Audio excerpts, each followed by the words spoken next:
livro do Apocalipse, capítulo 1, e eu quero ler convosco dos versos 12 ao 20.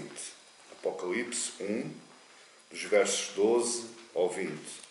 E hoje queria pensar convosco acerca de um tema sobre revelação de Jesus Cristo. Revelação de Jesus Cristo.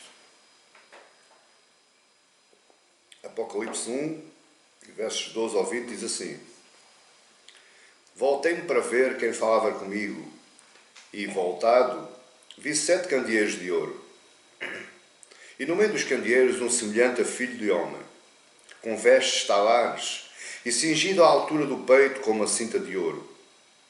A sua cabeça e cabelos eram brancos como a alva lã, como a neve. Os olhos como chama de fogo. Os pés semelhantes ao bronze polido, como que refinado numa fornalha. A voz, como voz de muitas águas. Tinha na mão direita 7 estrelas, e na boca saía-lhe uma afiada espada de 2 gumes. O seu rosto brilhava como o sol na sua força. Quando o vi, caí a seus pés como morto. Porém ele pôs sobre mim a mão direita, dizendo: Não temas, eu sou o primeiro e o último. Aquele que vive estive morto, mas eis que estou vivo pelos séculos dos séculos, e tenho as chaves da morte e do inferno. Escreve, pois, as coisas que vistes, aí as que são, e as que hão de acontecer depois destas. Quanto ao ministério das 7 estrelas que vistes na minha mão direita, e aos 7 candeeiros de ouro, e às 7 estrelas, são os anjos das 7 igrejas.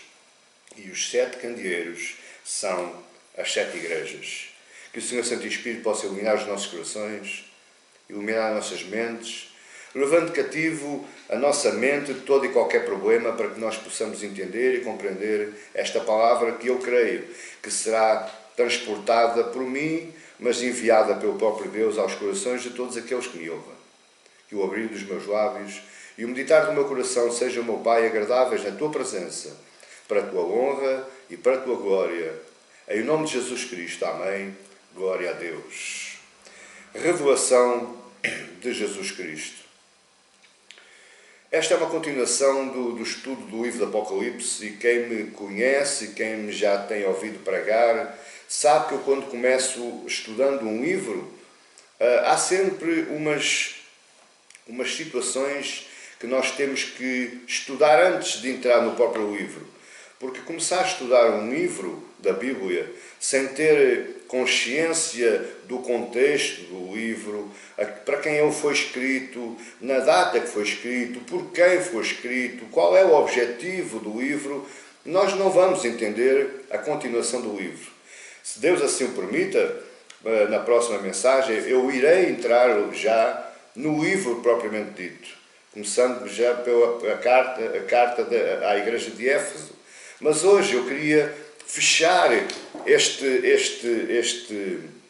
esta introdução falando sobre a revelação. O livro do Apocalipse é uma revelação do próprio Jesus. O livro do Apocalipse não é um manual de um jogo enigmático para nós cansarmos a nossa cabeça descobrindo os vários enigmas que o livro tem. Não, o livro é uma revelação de Jesus Cristo e é uma carta pastoral do apóstolo João às 7 igrejas da Ásia Menor. Igrejas estavam sendo perseguidas, igrejas estavam sofrendo várias circunstâncias, várias situações adversas, e ele escreve esta carta para os animar, para os encorajar a não perderem a fé, a continuarem na sua fé. Então hoje eu vou fechar a parte introdutória do livro do Apocalipse com a revelação de Jesus Cristo. Mas em primeiro lugar, e eu queria, antes de entrar no texto propriamente dito, eu queria considerar aqui algumas coisas. O mundo, fruto das suas teorias filosóficas, ele tem construído uma figura de Jesus nas mais variadas formas. À parte do mundo, também temos a igreja evangélica. E nas prateleiras dos supermercados das igrejas ditas cristãs ou evangélicas existe o mesmo conceito. Nas prateleiras das igrejas fazem uma imagem de um Cristo, de um Jesus Cristo, também das mais variadas formas, conforme o conceito de pensamento que eles abraçaram. Mas no mundo académico, a figura de Jesus é fruto de um pensamento meramente liberal. E este pensamento liberal, ele parte do século XVIII para XIX, quando nasceu o Iluminismo.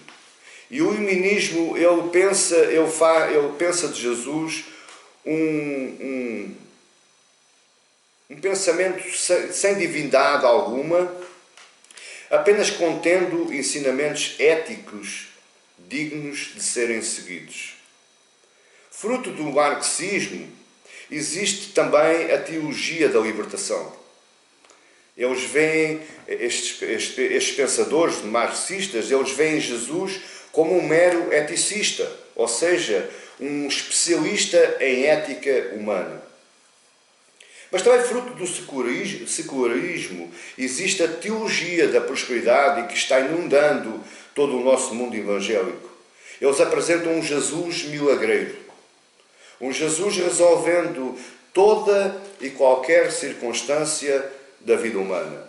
Eles apresentam um Jesus, me perdoe a expressão, como tipo uma aspirina para curar uma dor de cabeça.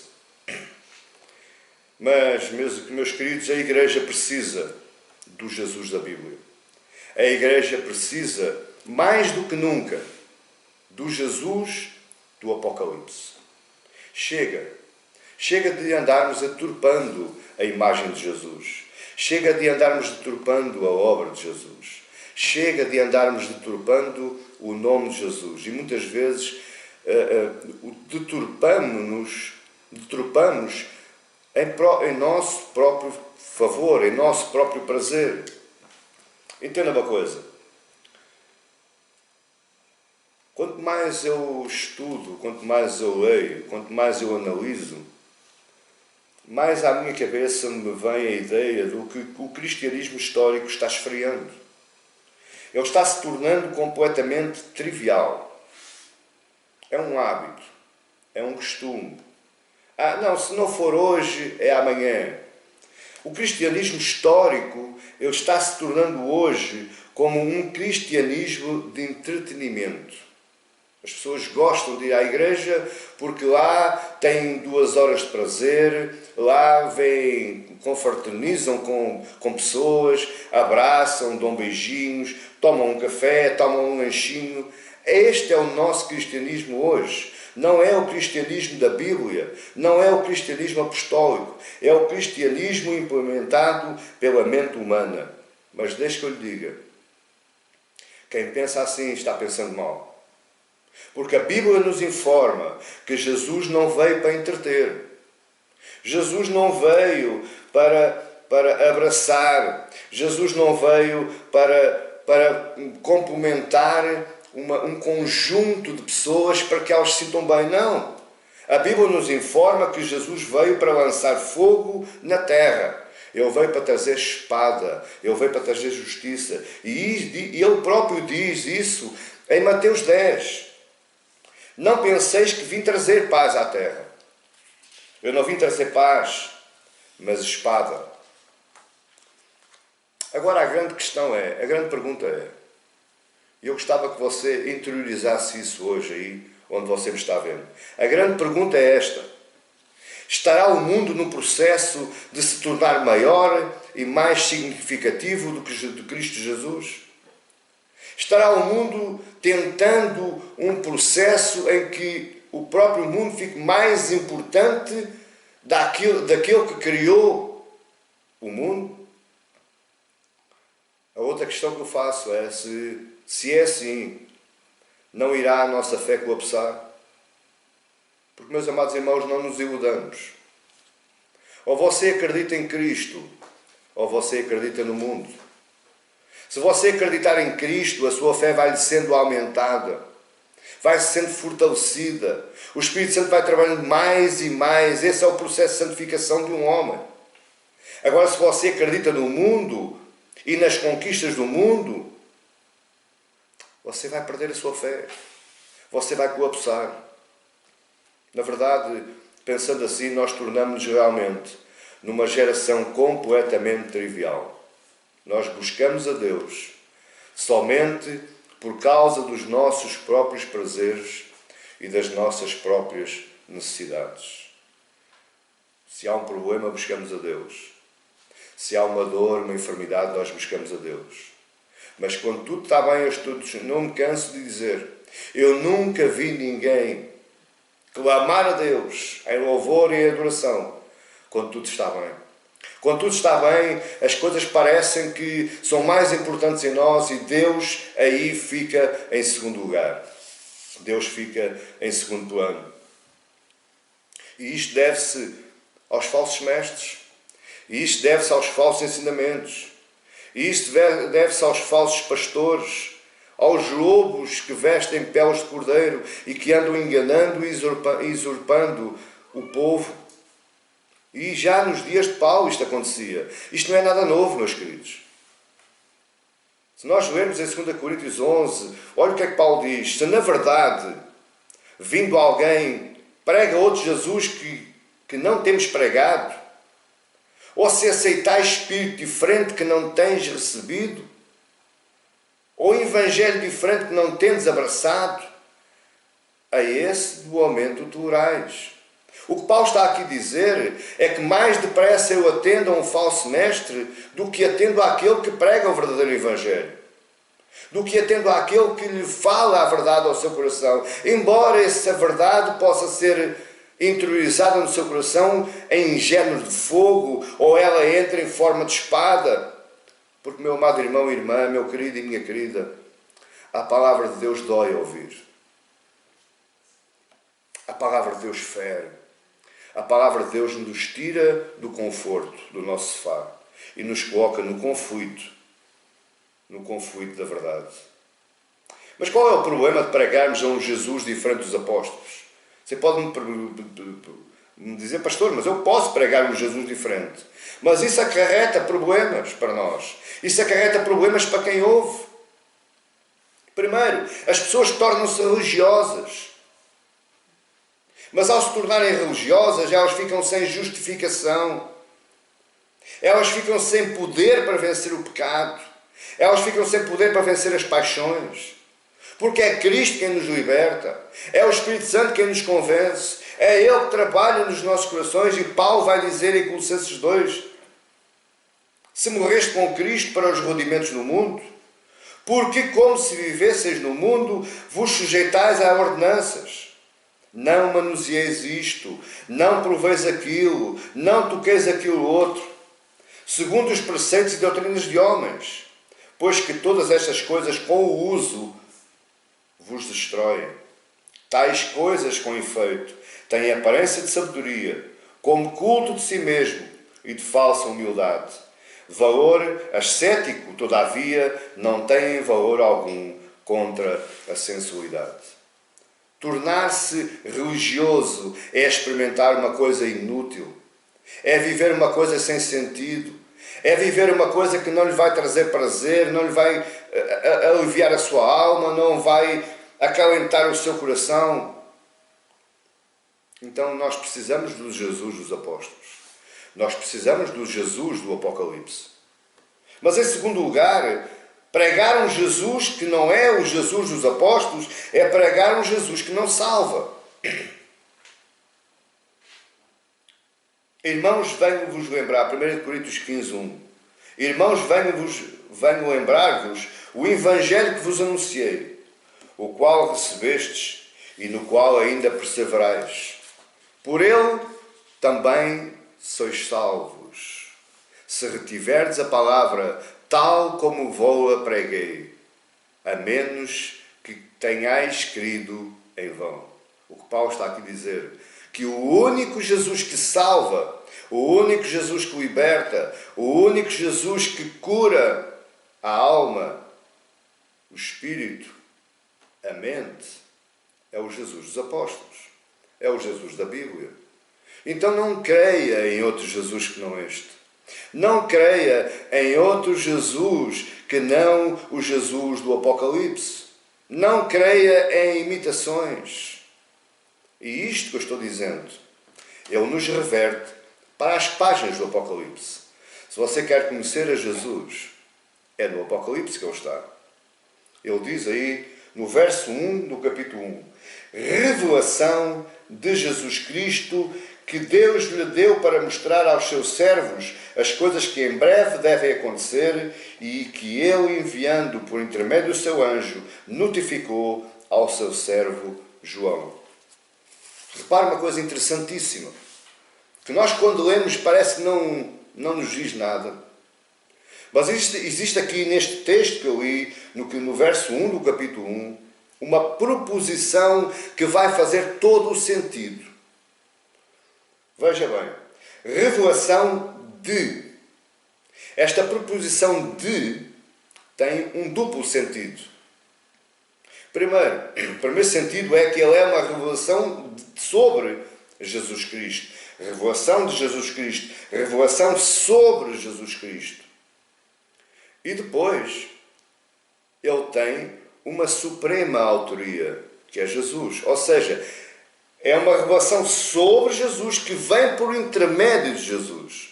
Eles não podem ser separados. Não é João que está falando de Jesus, é Jesus que está falando dele mesmo. Esta proposição de vai nos dar todo um sentido ao ler o livro do Apocalipse. Ou seja, é a revelação de Jesus vinda por intermédio do próprio Jesus. Concluindo isto e compreendendo isto, eu compreendo que Jesus é o conteúdo da revelação.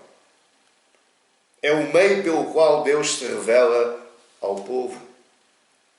O Apocalipse não é basicamente a informação sobre o mundo corrompido em que vivemos, como é que ele vai acabar, quais são as coisas que vão acontecer. Não.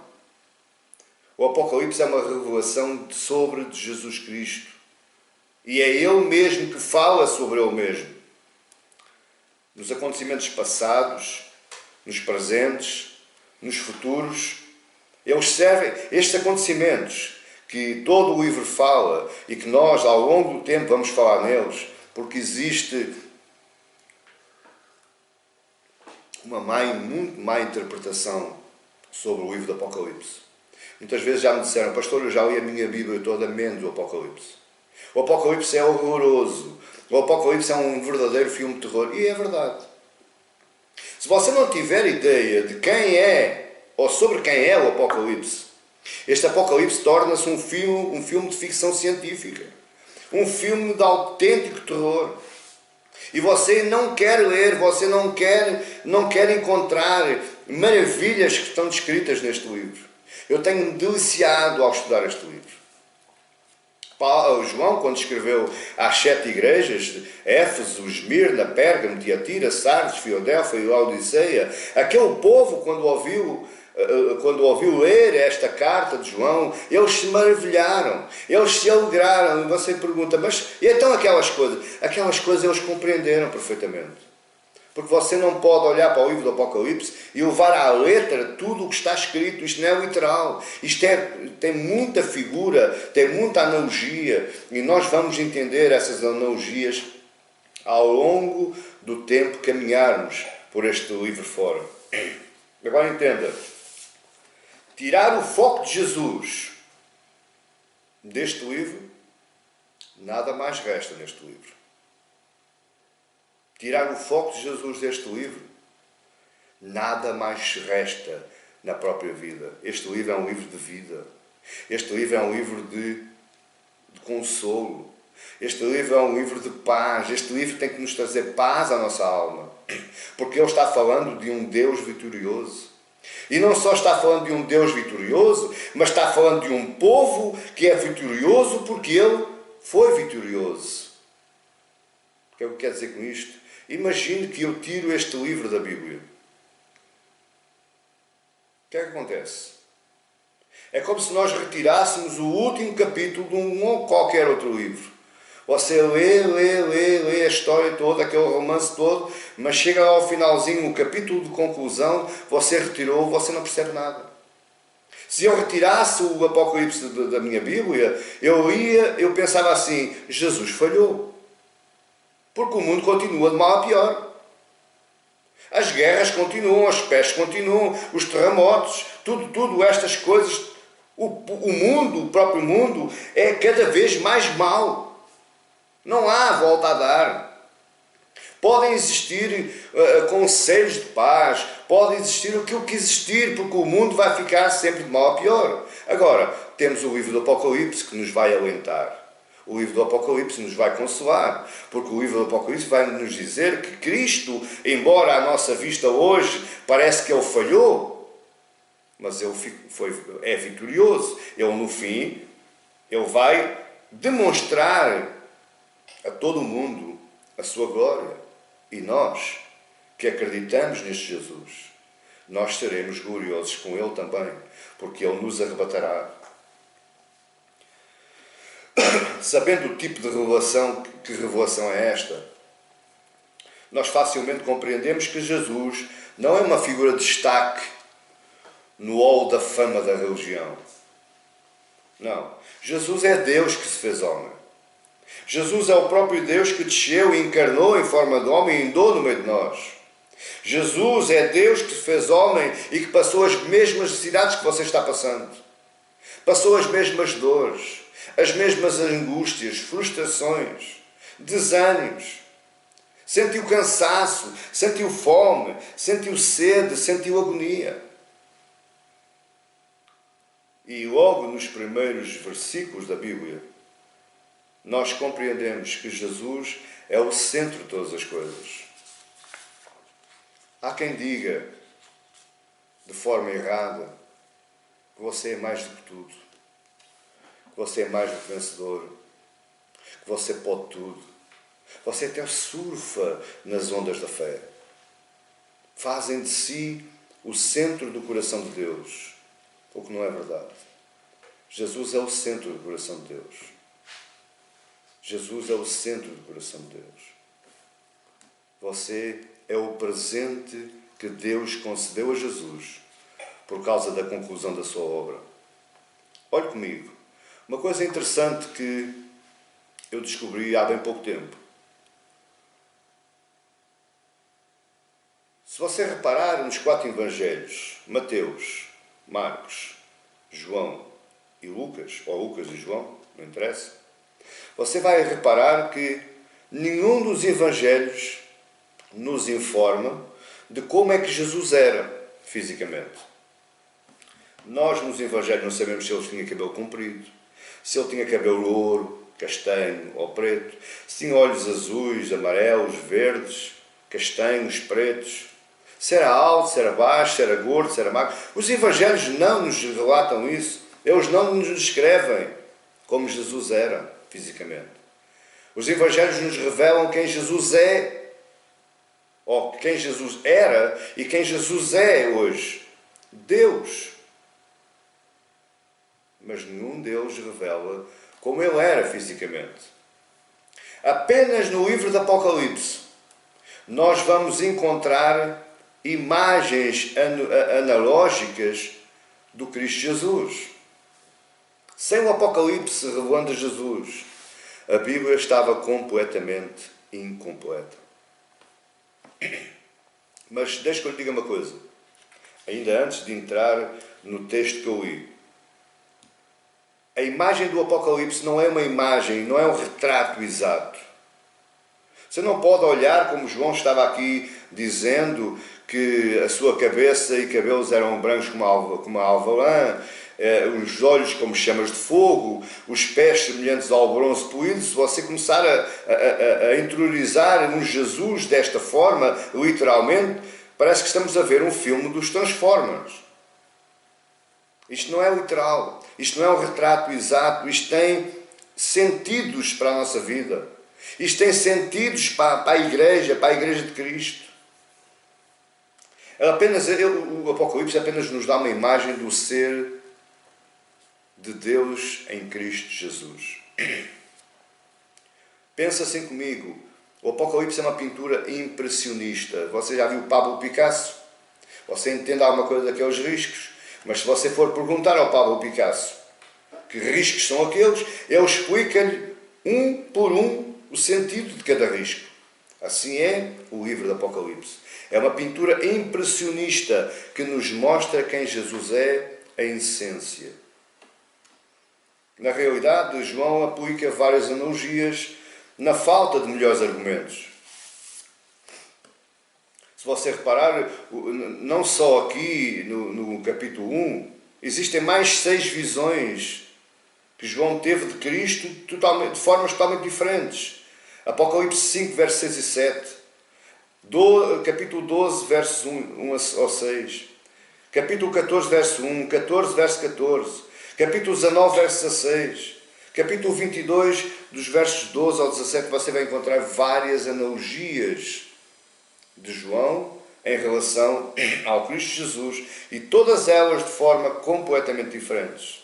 7 imagens que João pretende nos revelar ao que Cristo se assemelha. Se você reparar, várias vezes ele diz, e semelhante. Olhe bem, verso 15, os pés semelhantes. O João não está dizendo que os pés de Jesus eram em bronze. O João está dizendo que os pés de Jesus eram semelhantes. O João está fazendo analogias. Eu penso que ele não tem palavras para explicar aquilo que estava vendo. Ele apenas relata aquilo que ouviu em espírito, em visão. E se nós vimos aí no verso 12, ele diz, voltei-me para ver quem falava comigo. E voltado, vi. Então, o que João está é nos relatando tudo aquilo que ele estava vendo. Entenda uma coisa. Levar à letra o que o João narra, teríamos perante nós um Cristo completamente incompreensível. Não dava para compreender este Cristo. E por isso é que muitos, quando leem o livro do Apocalipse, se assustam. Porque, na realidade, ver Jesus, o Filho do Deus Altíssimo, com todas estas analogias, é assustador. É assustador. A visão de Cristo do Apocalipse serve para remover de nós toda a destruição do Cristo Jesus. A visão de Cristo no Apocalipse, ele nos traz a visão do Cristo vitorioso. Agora, olha, era domingo. Ele diz que aí no primeiro dia da semana estava eu em espírito. Verso 10. Achei-me em espírito no dia do Senhor. No primeiro dia da semana, a um domingo, ele estava em espírito. Porque ele estava prisioneiro na ilha de Patmos. Ele estava lá sozinho. Dizem os historiadores que João, com cerca de 90 anos, ele andava partindo e carregando pedra sozinho numa ilha de pouco mais de 30 km quadrados. Mas ele, num domingo, no dia do Senhor, estava em espírito, achei-me em espírito, ele estava orando. Ele estava na falta de poder, na impossibilidade de poder ir à igreja, de poder ir cultuar a Deus na igreja, com os seus irmãos. Ele estava sozinho cultuando. E no espírito, em oração, ele teve uma visão da revelação de Jesus Cristo. E aí ele foi obediente, ele anotou tudo aquilo que viu. São 3 os pontos. E eu queria que prestasse agora atenção, porque eu agora vou entrar no texto. E vou-lhe tentar explicar, com a ajuda do Espírito Santo, eu vou-lhe tentar explicar tudo aquilo que está no texto do verso 12 ao verso 20. São 3 pontos contidos neste trecho da visão. Nota ainda uma nota importantíssima que eu queria lhe chamar a atenção. O Apocalipse não foi escrito para nos encher de informação, para nos colocar numa posição de descobridores do enigma. João, quando escreveu o Apocalipse, ele não tinha em mente colocar os irmãozinhos das 7 igrejas da Ásia Menor com um papel e uma caneta a tentar descodificar estes enigmas. O livro do Apocalipse foi escrito desta forma para que ninguém o entendesse a não ser os irmãos daquelas igrejas. Porque todo o livro do Apocalipse, 75% do livro do Apocalipse, traz referências do Velho Testamento. Portanto, ao ouvirem ler esta carta, aqueles irmãos lembravam-se do Velho Testamento e compreendiam tudo aquilo que estava aqui escrito. Mas este livro não nos serve para encher de informação, mas para que nós nos revejamos nesta história. Você faz parte da história do livro do Apocalipse. Assim como aquelas 7 igrejas de Éfeso, Esmirna, Pérgamo, Tiatira, Sardes, Filadélfia e Laodiceia faziam parte da história deste livro, você e eu hoje fazemos parte desta história. Porque você faz parte do corpo de Cristo. Você faz parte do corpo, faz parte da igreja, a noiva de Cristo, Cristo vitorioso, igreja vitoriosa. Então você faz parte dessa história. E isso é o objetivo, este é o objetivo, este é o meu objetivo, é que você se insira nesta história. Que você queira fazer parte dessa história. Que você aspire, deseje, anseie em fazer parte desta história. Porque esta é a história do cristão. Conforme aquelas igrejas estavam sofrendo perseguições, circunstâncias, você hoje sofre perseguições. Você hoje sofre circunstâncias. Você hoje sofre dores. Você hoje sofre desânimos. Você hoje é traído. Você hoje é abandonado, é desprezado, apenas e somente porque acredita em Cristo. Então você hoje faz parte da história do Apocalipse. O Apocalipse é para nos encher o coração de fé suficiente para seguirmos em frente. Esse é o objetivo. Então, em primeiro lugar, o primeiro ponto desta visão é o conteúdo da visão. O que é que João viu? O que é que João analisou quando ele descreveu aquilo que ele viu? O que é que João quis dizer com tudo isto que ele escreveu aqui, dos versos 12 ao 20? Ele quis descrever os aspectos de Jesus em todos os seus sentidos. No trabalho, na obra e na vida de Jesus. Então, o primeiro aspecto é que Cristo ama e capacita a sua igreja. Muitas vezes dizem, ai, Deus me abandonou. Deus já não me ouve. Ai, coitadinho de mim. Deus não me atende, Deus não me fala. Meu amado irmão e irmã, meu querido e minha querida que me está a ouvir hoje, Cristo ama e capacita a sua igreja. É muito importante saber que Jesus nos ama e que nunca nos abandonou. Como é que você pode dizer isto, pastor? Verso 12. Voltei-me para ver quem falava comigo. Quem falava comigo? Jesus falou com João. Jesus encorajou João. Jesus tranquilizou João. Como? Pela fala, pelas palavras. Voltei-me para ver quem falava comigo. A esperança, meus queridos, ela nasce das palavras. Ninguém se anima, ninguém se encoraja, ninguém se levanta sem ouvir uma palavra de conforto, de consolo e de esperança. As palavras nos encorajam. Jesus encorajou João. As palavras nos levam a ver coisas que muitas vezes, por causa da nossa circunstância do dia-a-dia, nós não vemos. Quantas vezes nós abrimos a Bíblia, começamos a ler a Bíblia e parece que alguém está falando ao nosso lado. Parece que alguém nos está encorajando, nos dando força.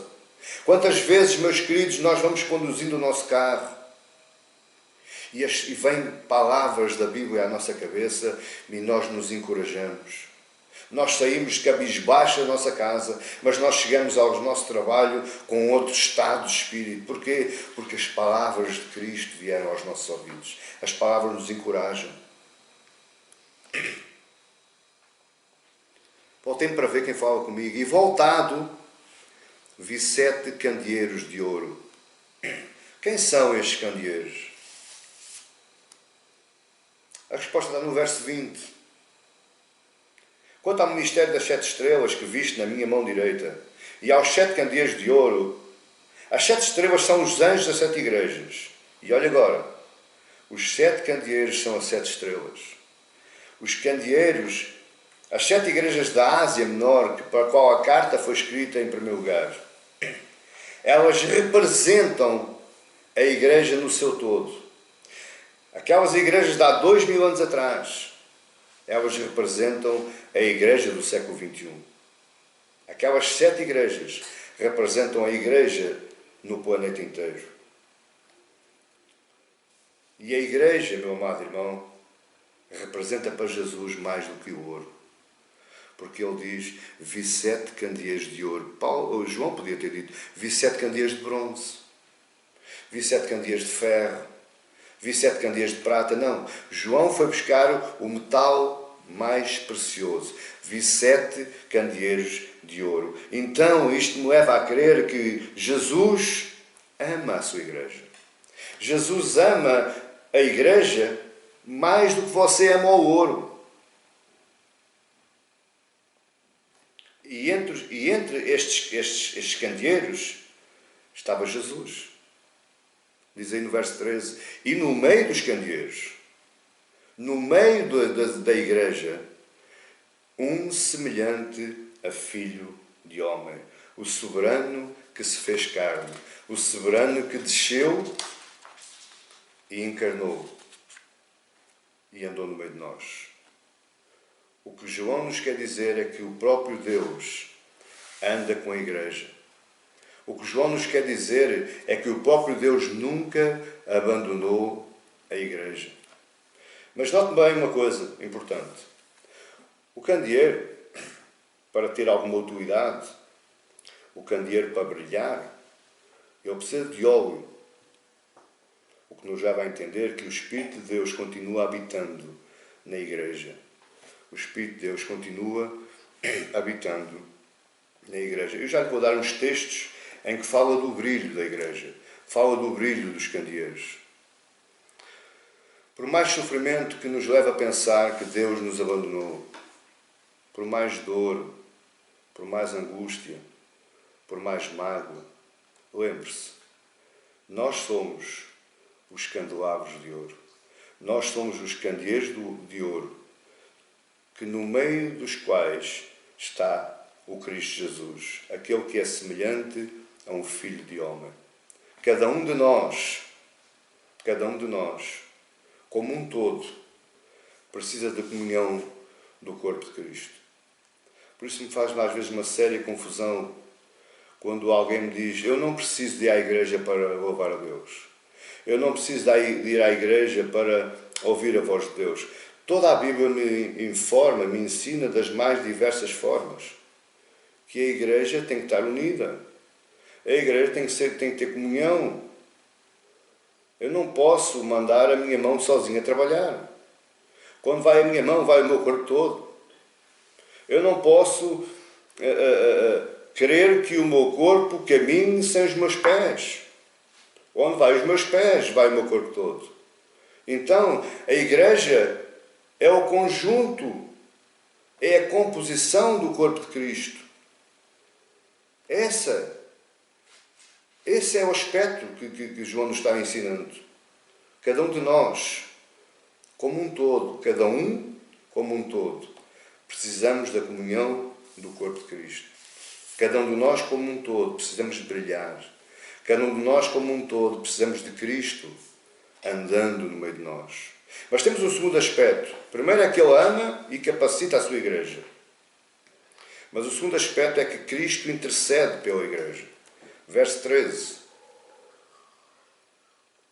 E no meio dos candeeiros, um semelhante a filho de homem, com vestes talares, e cingido à altura do peito, com uma cinta de ouro. A pergunta é, por que é que João começa a sua descrição com roupa, com vestes talares, seja um vestido, uma túnica comprida até aos pés, com vestes talares cingida à altura do peito, com uma cinta de ouro? Por que é que João começa pela uma roupa? Porque a roupa define a função. Se você olhar para alguém fardado, você pela sua farda, você consegue distinguir um médico. Pela sua farda você consegue distinguir um agente da autoridade, seja ele ou da guarda ou da polícia. Pela sua farda você consegue distinguir um bombeiro, você consegue distinguir um militar, você até dentro da classe dos militares, pelas fardas, você sabe se é da Força Aérea, se é do Exército ou se é da Marinha. Porquê? Porque a roupa, a farda, define a função. Então, Jesus vestia uma roupa que definia uma função. Qual? E a resposta está na veste talar. Veste talar era a roupa usada pelo antigo sumo sacerdote no Antigo Testamento. E qual era a função do sumo sacerdote? A função do sumo sacerdote era interceder pelo povo de Israel. E mais, a sua função mais importante era quando, uma vez por ano, eu entrava no Santo dos Santos e, aspergindo o propiciatório, ele suplicava o perdão por si próprio e pelo povo de Israel. Ou seja, ele era o intercessor de Israel. Ele intercedia a Deus por Israel. Mas a roupa que ele vestia era uma veste talar, era uma túnica até aos pés. E era cingido com uma cinta de ouro. Então, compreendemos agora que Jesus é o nosso sumo pontífice. Não vá com o sumo pontífice para o outro lado, porque esse aí não é pontífice de coisa nenhuma. A palavra pontífice vem do latim, que quer dizer ponte. Pontífice quer dizer ponte. Ora, homem algum pode fazer ponte entre Deus e os homens, apenas Cristo. Cristo é o nosso mediador. Portanto, ele é o nosso sumo pontífice. E João viu Jesus vestido com vestes de sumo sacerdote, da mesma forma como o autor de Hebreus nos informa. E como é que ele intercede? Como é que nós sabemos que ele intercede? Porque Paulo nos informa em Romanos 8,33. Quem intentará acusação contra os eleitos de Deus? É Deus quem os justifica. Quem os condenará? É Cristo Jesus quem morreu, ou antes, quem ressuscitou, o qual está à direita de Deus e também intercede por nós. Meu querido e minha querida, Jesus não é um Deus inativo. Jesus não é aquele que cumpriu a sua missão aqui na terra, foi crucificado, subiu aos céus, sentou-se à direita de Deus e pronto, agora a minha obra está feita e o resto continua. Não. Cristo intercede por nós, o qual está à direita de Deus e também intercede por nós. Portanto, o outro aspecto que João viu em Jesus é como o Cristo intercessor da sua igreja. Mas há um terceiro aspecto que é que Cristo purifica a igreja. É Ele que purifica a igreja. Tudo aquilo que você fizer, tudo aquilo que você souber, todo o poder que você tenha, todo o seu intelecto, nada disso consegue purificar a Igreja de Cristo. Mesmo as pregações mais elaboradas, as teologias mais aprofundadas, não é isso que purifica a Igreja. É Cristo por quem purifica a Igreja, e nós podemos constatar isso nos versos 14 e 15. A sua cabeça e cabelos eram brancos como a alva lã, como a neve, os olhos como chama de fogo, os pés semelhantes ao bronze polido, como que refinado numa fornalha, a voz de muitas águas. Os cabelos brancos significam pureza. Os olhos de fogo significa ou nos leva a pensar naquele que conhece o nosso íntimo. O fogo trespassa, o fogo penetra. Ele conhece o mais íntimo do coração humano. Ninguém mais é conhecedor de nós próprios do que Ele. Nem você, nem eu nos conhecemos, mas Ele nos conhece. João também fala nos pés de bronze. O bronze é um metal que se perpetua. O bronze é um metal que, mesmo com milhares de anos, ele continua sempre igual. Ele não se transforma, ele não se deteriora. Porquê? Porque o bronze é uma combinação entre o aço e o cobre. A combinação metalúrgica entre o aço e o cobre dá o bronze. Mas o aço, ele é corrosivo, ele enferruja. Com o tempo, ele desaparece. Já o cobre, ele não desaparece com o tempo, mas ele é maleável. Ele é fraco. Mas a combinação entre o aço e o bronze dá um metal que combina com a força do aço e a durabilidade do cobre. Isto quer dizer que o reino de Cristo é para sempre. Ele é perpétuo. Mas temos ainda um quarto aspecto, que Cristo fala com autoridade à sua igreja. Novamente o verso 15. Como que refinado numa fornalha, a vós, como voz de muitas águas. Som de muitas águas. Agora entenda uma coisa, isto nós conhecemos no nosso dia-a-dia. O tom e o timbre da voz define a personalidade de uma pessoa. E quando nós descobrimos a personalidade, nós descobrimos a autoridade.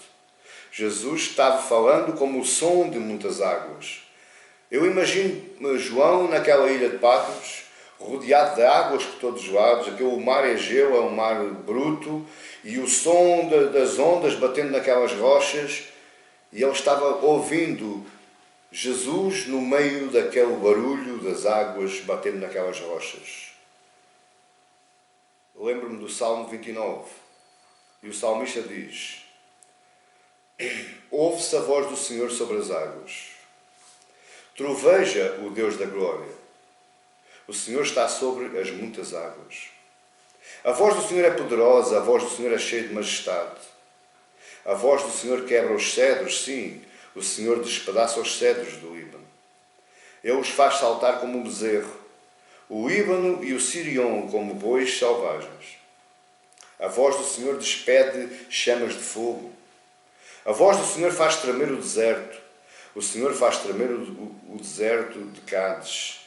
A voz do Senhor faz dar a cria às corças e desnuda os bosques. E no seu templo tudo diz glória. A voz do Senhor nos traz personalidade. A voz do Senhor nos traz autoridade. Ele nos fala com toda a autoridade. A Bíblia nos diz que foi-lhe dado a ele um nome, uma autoridade sobre todo o nome da terra, em cima da terra, na terra e abaixo da terra e abaixo das águas. Este é o nosso Cristo. Mas em quinto lugar, o quinto aspecto é que Cristo controla a sua igreja. Verso 16.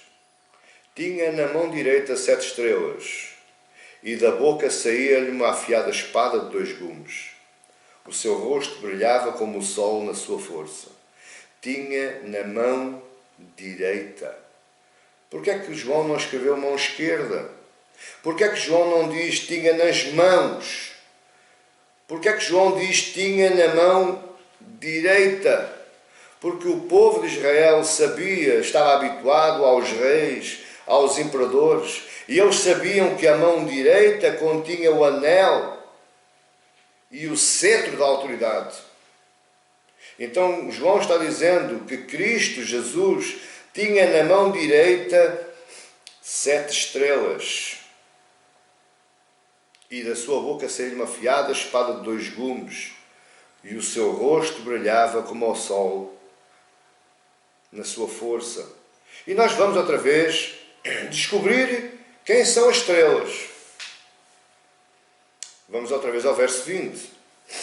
Quanto ao mistério das 7 estrelas que viste na minha mão direita, E aos 7 candeeiros de ouro, as 7 estrelas são os anjos das 7 igrejas. Pastor, não compreendi. Mas são estrelas ou são anjos?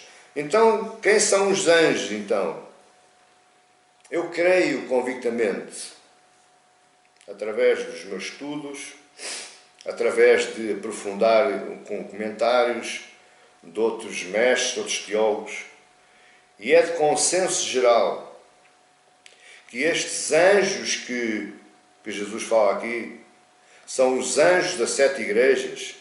Eles são os pastores que Deus colocou como responsáveis de pastorear e ensinar a Igreja de Cristo. Os anjos que Jesus está falando, os anjos das 7 igrejas, ou seja, aquelas 7 igrejas lá no verso 11, mas estas igrejas, elas são a figura da igreja no seu todo. Portanto, estes anjos são os pastores que Deus colocou a pastorear e ensinar a Igreja de Cristo. Ok, os anjos já sabemos quem é. Até e as estrelas? Porquê é que apareceu aqui as estrelas? Porquê é que não foi só os anjos? No primeiro século, apenas 7 planetas eram conhecidos pelos astrólogos. E por isso formavam toda a base da sua teoria. E estes 7 planetas e a teoria destes astrólogos influenciavam as religiões, influenciavam a agricultura, influenciavam a pecuária e influenciavam a vida das pessoas do mundo antigo. Porque eles diziam que estes 7 planetas controlavam o destino das pessoas, das produções, dos animais, ou seja, estes 7 planetas controlavam o destino de toda a Terra. E por causa disso, o astrólogo, que era um astrólogo conhecedor destas coisas, ele desfrutava de grande prestígio. E se você for ler lá em Êxodo, você vai ver que antes do povo de Israel sair do Egito, foram várias vezes que o faraó consultou estes astrólogos. Porque eles desfrutavam de grande prestígio. Agora, o que é que isto tem a ver com o nosso texto? O que é que isto tem a ver com quanto ao mistério das 7 estrelas que viste à minha mão direita? Porque é que João foi colocar aqui as 7 planetas? Não, João não foi colocar as 7 planetas.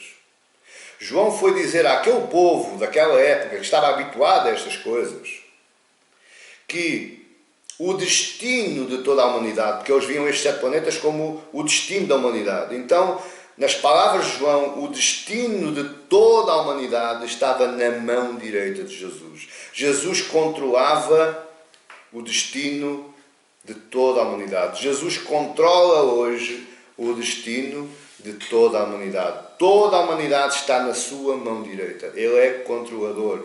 Ele é aquele que coordena. A Bíblia diz que não cai uma ave do céu sem que ele saiba ou permita. Não cai uma folha de uma árvore sem que ele saiba ou permita. Não cai um fio do cabelo da sua cabeça sem que ele saiba ou permita. Porquê? Porque o destino de toda a humanidade está na sua mão direita. Ele controla.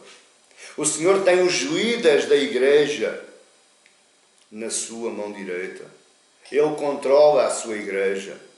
Não é o pastor, não é o presbítero, não é o diácono, não é o presidente da igreja que controla a igreja, não. É Cristo. Porque a igreja é dele.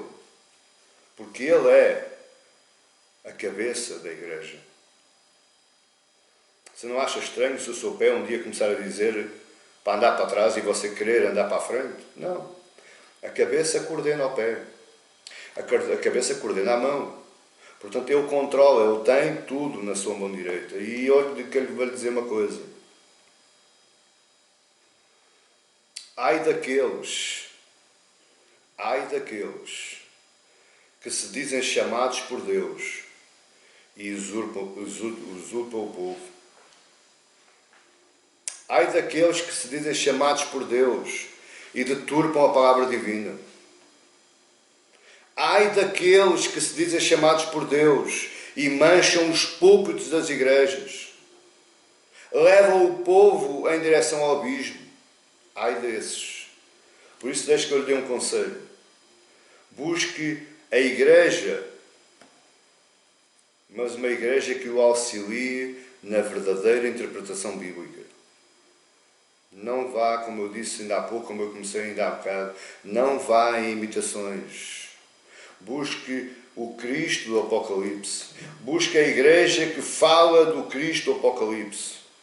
Busque uma igreja que prega o Cristo dos apóstolos. Não vá em imitações. Ai daqueles, meus amados irmãos, que fazem tudo ao contrário. Mas no sexto aspecto, nós podemos observar que Cristo protege a sua igreja. E está aí nos versos 16. Tinha na mão direita 7 estrelas, e da boca saía uma afiada espada de 2 gumes. Uma afiada espada de 2 gumes. Uma afiada espada de 2 gumes. Você lê esta palavra e diz assim: pastor, que figura!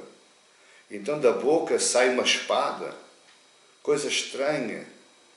Coisa horrenda. Isto só nos filmes de Hollywood. Esta espada que João fala não é uma espada comum. Ou uma espada de trabalho. Eles tinham vários tipos de espadas na época. Eles também usavam uma espécie de uma espada. Hoje nós chamamos de katana. Mas eles usavam uma espada que era a espada de trabalho, com que eles cortavam as canas e o mato. Não, esta não é uma espada comum. Esta também não é uma espada de trabalho. Esta é uma espada de 2 gumes. A mesma espada que o Império Romano utilizava, que era a espada de combate. Esta é uma espada de combate. Isto nos leva a crer que Cristo protege a igreja. Cristo combate pela igreja. Como? Com um gume. Um dos gumes serve para proteger a igreja contra as investidas. As várias investidas que a igreja sofre. Mas existe um segundo gume. O segundo gume protege a igreja ou serve para julgar os falsos mestres. Por isso é que eu disse: ai daqueles que se dizem chamados e não passam de falsos mestres. Esses sofrerão o julgamento de Cristo com o gume da espada. Ao longo da história, a igreja sempre sofreu com inimigos exteriores. E as lutas de Paulo foram praticamente contra inimigos da igreja. Mas Paulo tinha inimigos exteriores e Paulo tinha inimigos interiores. E a nossa igreja hoje não é diferente. Nós sofremos investidas do exterior, pessoas do exterior, os grandes teólogos, os grandes sábios, os grandes mestres, mas que de uma forma ou de outra, analisando bem, eles não conhecem o Cristo da Bíblia, eles só conhecem o Cristo da sabedoria, eles conhecem o Cristo didático, só têm teoria. Mas a igreja sofre também com um outro inimigo. E esse inimigo reside no seio da igreja. Os falsos mestres, os falsos profetas, os falsos doutores. E Cristo protege a igreja. Por isso esteja descansado. Esteja descansado que a verdadeira igreja de Cristo ela está protegida por Cristo. Mas sétimo e último aspecto é que Cristo reflete a sua glória através da sua própria igreja. Novamente o verso 16. Uma espada de 2 gumes. O seu rosto brilhava como o sol na sua força. Você repara que João lá em cima, ele diz, no verso 13, e no meio dos candeeiros, nós já vimos que os candeeiros é a igreja, um semelhante no meio dos candeeiros, no centro dos candeeiros, um semelhante a filho do homem, Jesus, como intercessor, com todos estes aspectos que nós já vimos, protege a igreja, ama a igreja, capacita a igreja, mas ele reflete a sua própria glória através da sua própria igreja. O seu rosto brilhava, verso 16, o seu rosto brilhava como o sol na sua força. Umas outras traduções está como ao sol do meio-dia. Ora, nós sabemos que ao meio-dia o sol brilha com mais força. É ao meio-dia que ele dá mais luz, é ao meio-dia que ele dá mais calor, é ao meio-dia que ele está na sua total pujança. É isso que João está dizendo. O rosto de Jesus brilhava como ao sol na sua pujança, como ao sol ao meio-dia, com toda a sua força. 7 candelabros que é a igreja, e no meio deles o sol na sua força. O que é que o texto nos está dizendo? O que o texto nos está dizendo é que ele nos está informando de onde vem o brilho da igreja.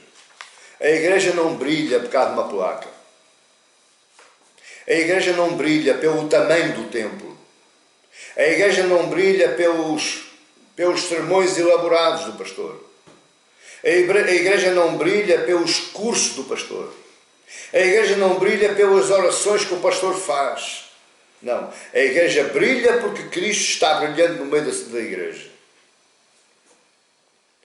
A boa igreja é aquela cujo brilho de Cristo quase ofusca os nossos olhares. Essa é a verdadeira igreja.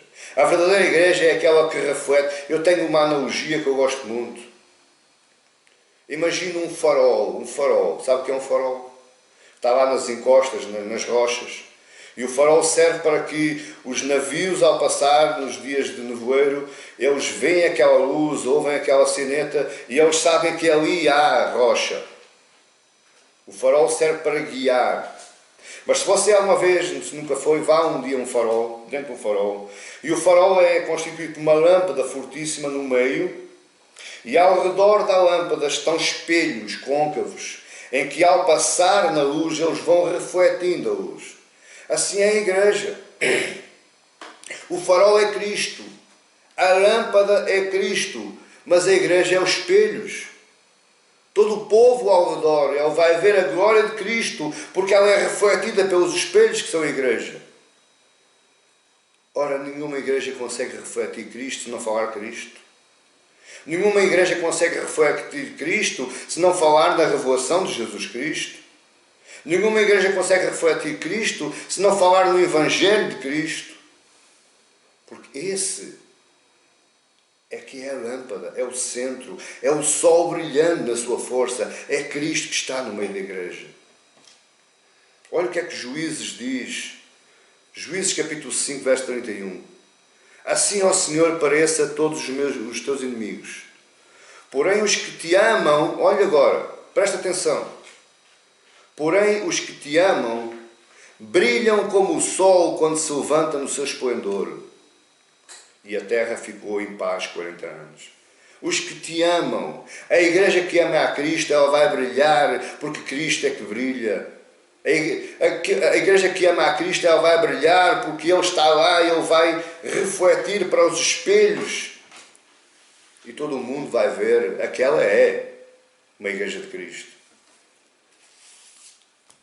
Olha o que é que Jesus diz em Mateus 13. Então os justos resplandecerão como o sol. A mesma expressão que João usou aqui em Apocalipse, no verso 16, é a mesma expressão que Jesus está falando. Os justos, quem são os justos?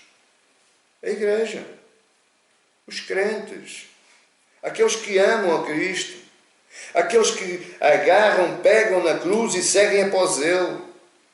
Aqueles que padecem, aqueles que são coparticipantes dos sofrimentos dele. Como é que você quer ser um cristão se você quer estar isento? Você quer estar dentro de uma redoma? Siga após ele. Sofra com ele. Como Paulo diz, para mim viver é Cristo. Como Paulo estava dizendo, para mim viver é como se vivesse a vida de Cristo. Ora, a vida de Cristo, nós fomos ver os Evangelhos, não foi nada boa. Desde o primeiro dia, desde que ele saiu das águas do Jordão, até que ele subiu àquela cruz, ele sempre foi importunado, ele sempre foi perseguido, sempre o maltrataram, sempre escarneceram dele, mentiram, traiu, os próprios discípulos traíram-no. Foram-se embora, deixaram-no sozinho. Como é que eu posso querer viver uma vida dessas? Eu vivo uma vida dessas porque o amo. Porque ele faz parte de mim. E eu faço parte dele. A glória de Deus, meus amados irmãos, através de Jesus. Ou seja, Deus é glorificado através de Jesus e essa glória é refletida ao mundo através da igreja. É a igreja que reflete a glória de Deus.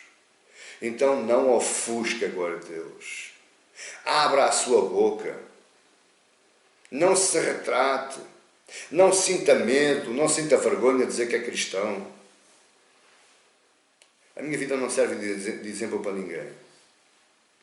Mas uma coisa eu lhe digo. Todo aquele que lida comigo, ele sabe quem eu sou. Gosta? Gosta. Não gosta? Paciência. Eu não vou ofuscar a glória de Deus. Eu nem sequer vou me atrever a ofuscar a glória de Deus. Em segundo lugar, quais são as consequências desta visão na vida de João e quais são as consequências desta visão na nossa vida? Primeiro, o comportamento de João muda. Veja no verso 17. Quando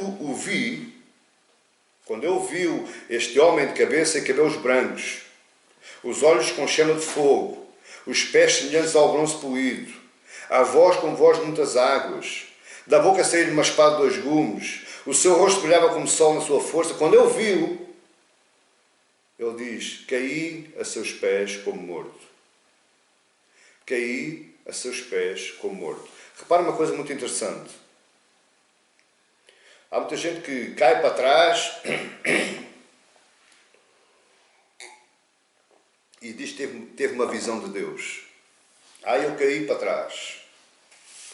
E muitas vezes até me dizem, olha, eu até tive sorte que não bati com a cabeça em lado nenhum. Foi Deus que meteu a mão debaixo da minha cabeça. Escute uma coisa. Isto é muito importante você saber isto.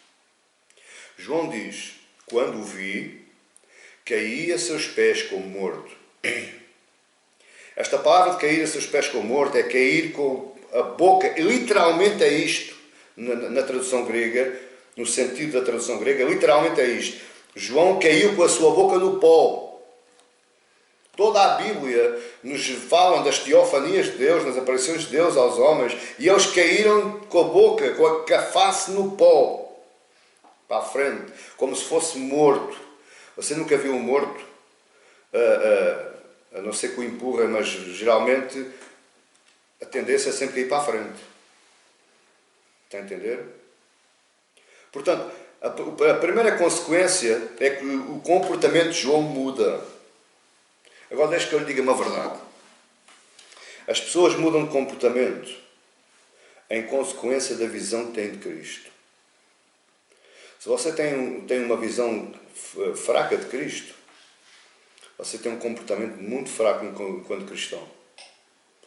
Eu não estou ofendendo, por amor de Deus, mas estou só falando a verdade e quem me conhece, eu sei que está aí muita gente a ouvir, que nunca me ouviu pregar em público, mas quem me conhece sabe que eu sou assim e eu não escondo, nem não passo paninhos quentes. A verdade é a verdade, e ponto final. E segundo a Escritura Bíblica, toda a Escritura, eu consigo compreender, e aliás, a religião cristã, o cristianismo é a única religião no mundo que muda comportamentos, muda caráteres. E como é que eu mudo o meu comportamento? Como é que eu mudo o meu caráter? Em função daquilo que eu sei, daquilo que eu obtenho de Cristo, daquilo que eu sei de Cristo, daquilo que Ele me ensina, daquilo que eu vou aprendendo de Cristo. Quanto mais de Cristo eu vou tendo, mais o meu comportamento vai ser diferente. Por isso é que ele diz, vai em Mateus 5, vós sois o sal da terra e a luz do mundo. É como se Jesus dissesse, vocês, quando tiverem o vosso coração cheio de mim, vocês serão totalmente diferentes. O vosso comportamento vai ser completamente diferente. O cair a seus pés é um modo de contrição.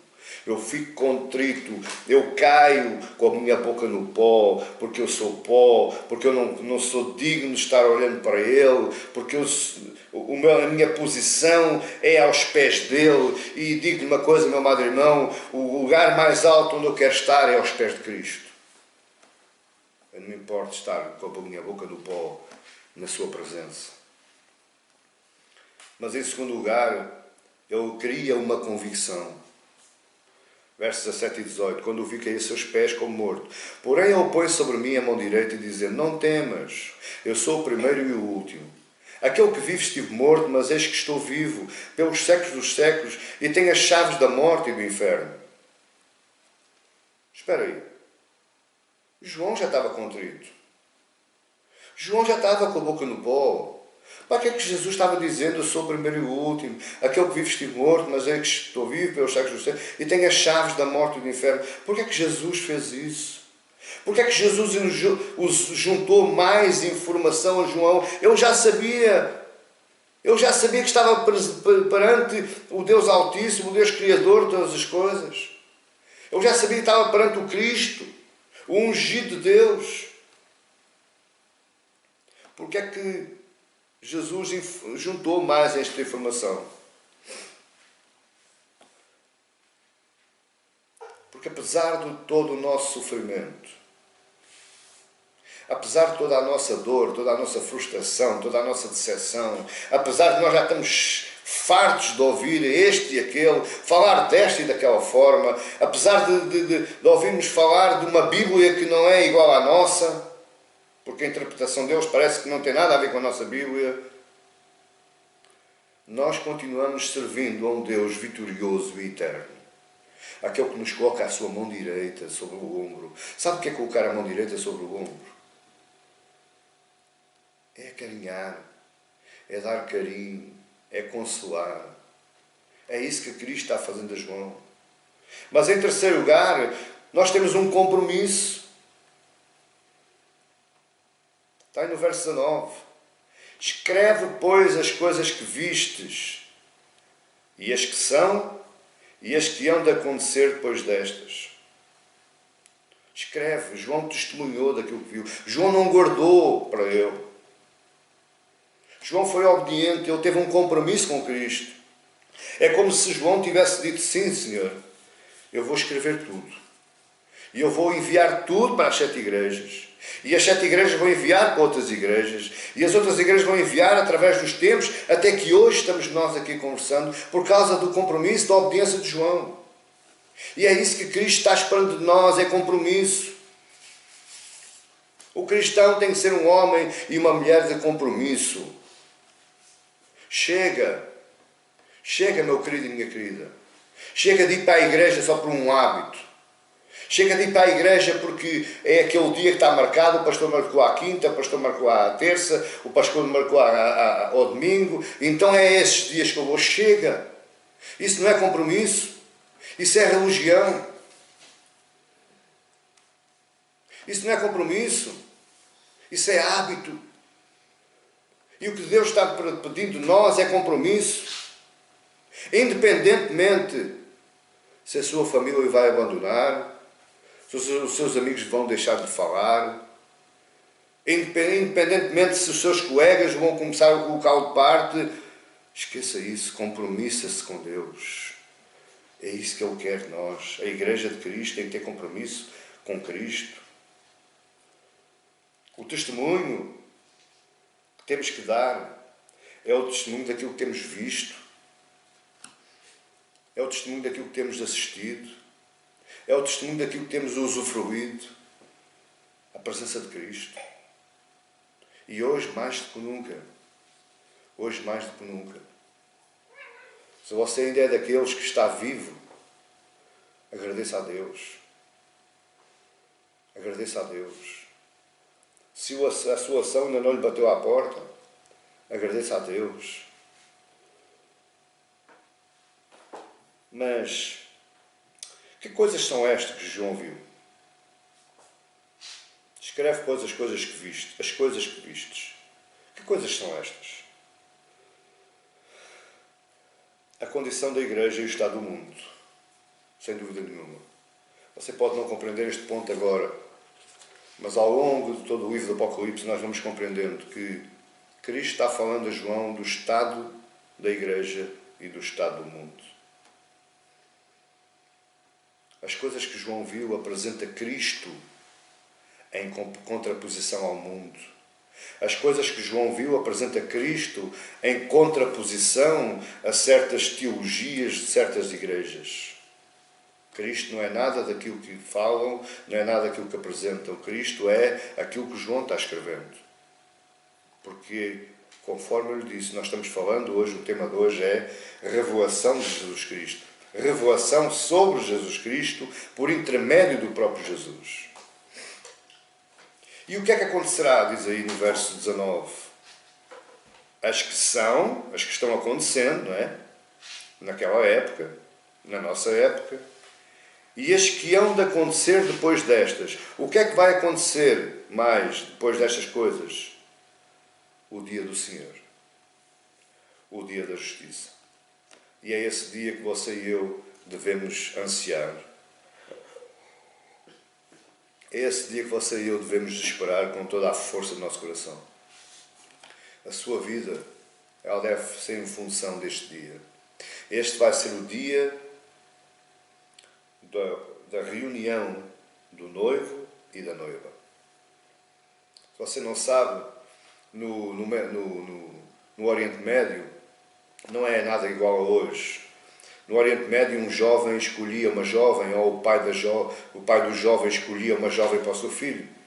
E eles se conheciam, eles olhavam para o outro e muitas vezes esperavam um ano até se haver a reunião, até se casarem.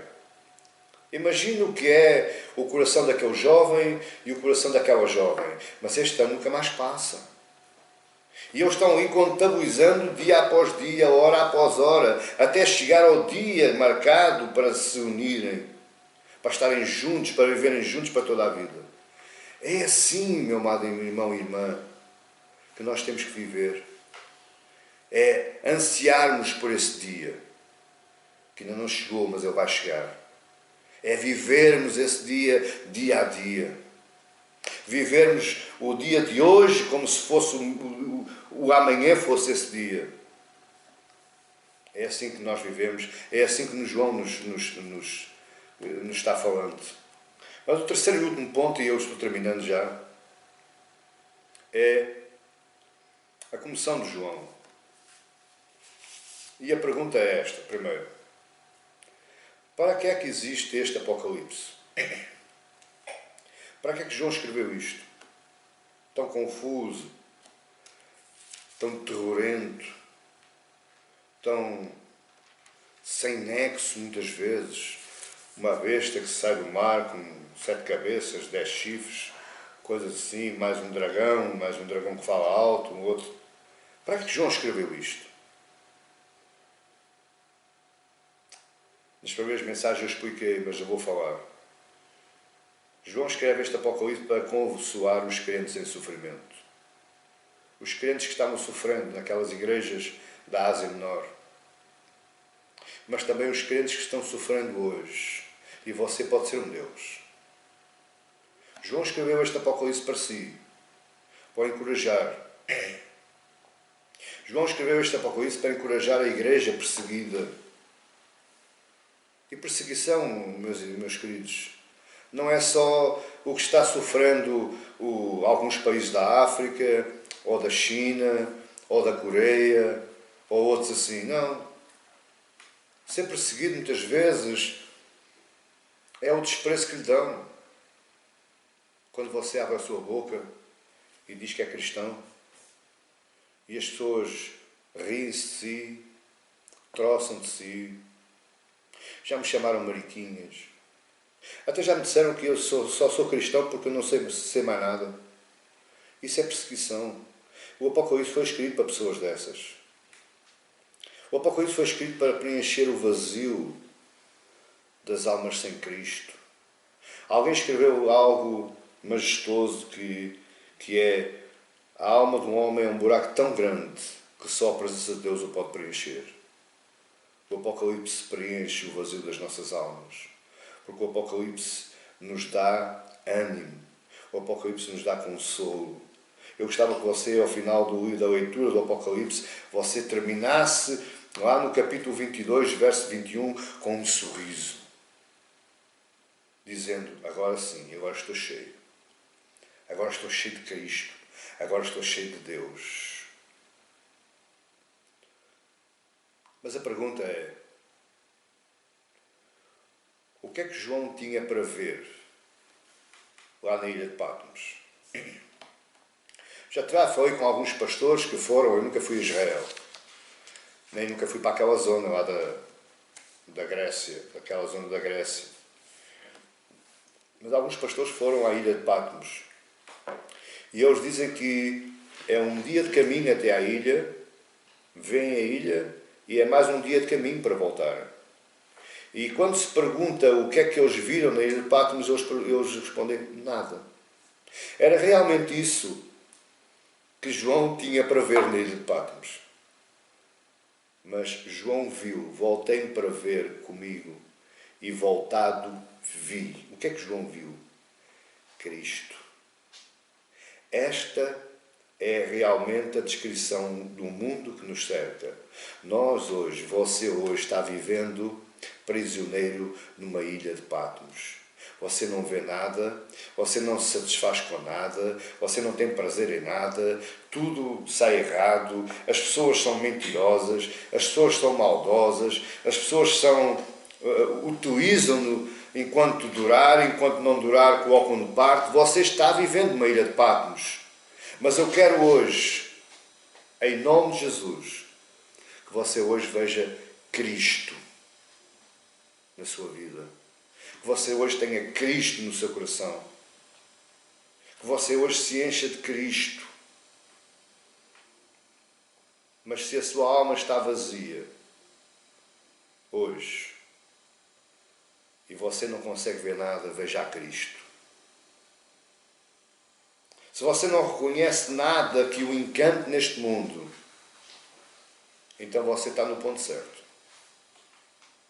Está no ponto, como dizem os cozinheiros, está no ponto. Está al dente. Você está no ponto certo de receber a Cristo. Você está no ponto certo de se encontrar com Cristo. Porque quanto mais se encantar com as coisas do mundo, mais afastado você vai estar de Cristo. Deus o fará ver tudo aquilo que você precisa para se preencher. Deus providenciará tudo aquilo que você precisa para preencher o buraco vazio da sua alma. Se renda a Cristo. Se derrame aos pés de Cristo. Seja um João na ilha de Patmos, que em espírito viu o Senhor e ele ficou consolado. Quero terminar orando por si, que você teve ouvindo esta palavra. Deixe-me orar por si. Senhor Deus, graças te dou, meu Pai, por esta palavra, Senhor, que eu acredito, saída diretamente do trono da graça, e eu somente sendo o transportador para todas estas almas, para todas estas vidas que me estiveram ouvindo e assistindo. Ó Deus, enche, Senhor, as tuas almas. Coloca, Senhor, a tua mão direita sobre cada ombro, sobre cada cabeça. Que eles sejam consolados, que eles sejam curados, que eles sejam cheios de Ti. Meu Deus, abre-lhes o coração. Abre-lhes, Senhor, os seus olhos para que Te vejam, para que se encham de Ti, para que sejam, meu Pai, uns espelhos refletores da Tua glória. Nos ajuda, Deus, nestes dias conturbados.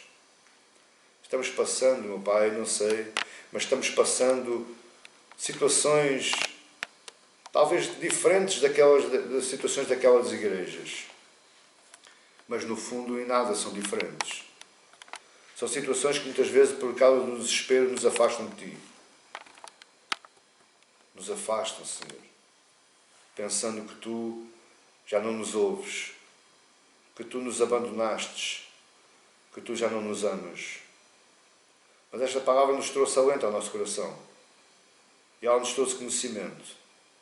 E ela nos trouxe certeza que Tu nos amas e Tu nos capacitas, Tu nos guardas, Tu nos proteges e Tu intercedes por cada um de nós. ser com cada um destes homens e mulheres que me estiveram ouvindo ou que me vão ouvir através da gravação. Tu os possas, Senhor, encher e consolar. Para a honra e glória do teu Filho amado Jesus. Amém e glória a Deus. Que você possa ser abençoado no resto deste final de semana.